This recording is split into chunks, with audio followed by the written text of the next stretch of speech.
We often think about warfare in terms of land, sea, air, even cyberspace. But what if the next frontier, the real high ground, wasn't any of those things? What if it was inside our own heads? Today, we are diving deep into an incredibly controversial idea that the human mind itself can be targeted, not just with propaganda, but with actual physics. I mean, it sounds like something straight out of science fiction, right? Can the human mind actually be hacked from a distance? It's a wild question, but it's one being taken very seriously in some pretty serious circles.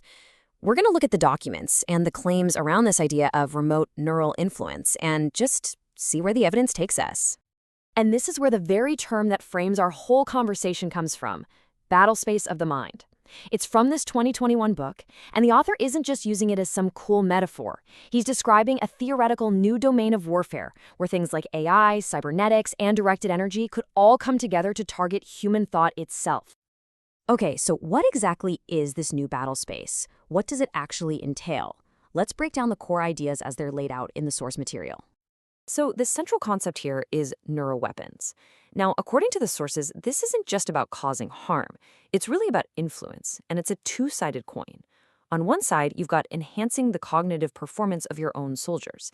And on the other, you have degrading the ability of your adversary to think clearly. All right, so is there any actual substance to any of this? Let's start by looking at the case for these things being real. We're going to examine the evidence that proponents point to, a trail they claim has a long and pretty well-documented history. When you look at this timeline, it becomes really clear that the idea of influencing the brain from a distance is anything but new. The research actually traces back a century, weaving through different countries, from early Soviet theories on biological radio to infamous Cold War projects like MKUltra. And then, get this, those same Soviet researchers getting hired by Western defense contractors after the Soviet Union fell. And this is where the whole concept starts to move from these abstract research programs to, well, real-world incidents. The source material brings up this incredible story involving Boris Yeltsin, one of the most powerful leaders in the world at the time. His own security team apparently noticed he was having cognitive problems, but only in one specific office, making them suspect some kind of external influence. Which brings us to the big one. The event that really catapulted this entire subject from the fringes right into mainstream scientific and governmental investigations. The strange, debilitating illnesses reported by diplomats and spies in Havana. And this is where the debate gets very, very real. We're moving beyond just people's subjective reports of feeling sick and into the world of hard physical evidence. This is a peer-reviewed medical image from the Journal of the American Medical Association. It shows actual, tangible, structural differences in the brains of the people affected, measurable changes to the very wiring of their minds. And the data gets even more specific. This table shows statistically significant differences in something as basic as how the pupils of the eye react to light. These are objective physiological markers. They strongly suggest that something physically happened to these individuals, which really pushes back against purely psychological explanations. So, okay, with all of this physical evidence, why is this still even a debate? Why isn't it case closed? Well, that brings us to the biggest argument from the other side, a formidable wall of secrecy and the fundamental problem of proof. This quote right here really nails the heart of the problem. How can you possibly prove the existence of a weapon that is, by its very nature, going to be top secret? The argument in the source material is that the absence of public evidence isn't necessarily evidence of absence. Instead, it could just be a feature of these deep black projects, which might even use disinformation as another layer of defense. And here it is. This is the core tension of the whole debate, laid out side by side. On one hand, you have a long historical trail of research and physical brain scans from real incidents.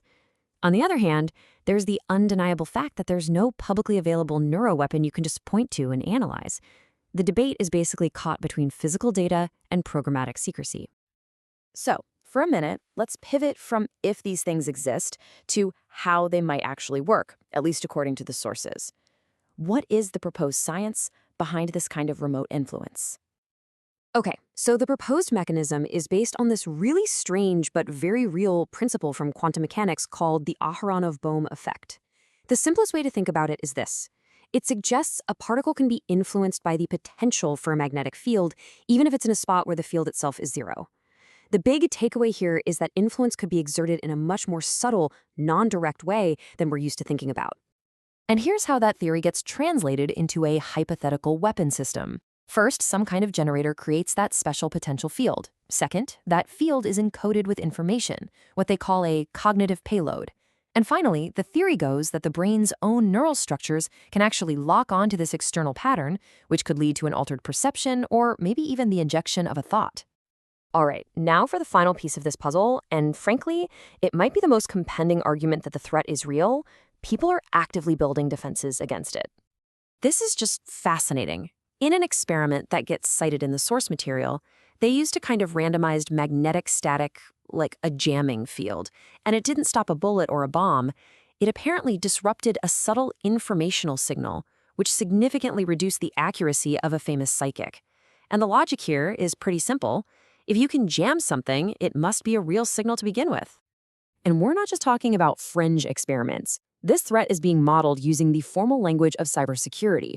You see terms like phase manipulation to mess with brainwaves or decoherence injection to impair thinking. They're literally treating the brain like a biological computer that has specific vulnerabilities that can be exploited. And of course, where there's a threat model, you're going to find defensive strategies. The sources talk about the development of active noise generators, super-sensitive monitoring for strange magnetic fields, and even neuroshielding.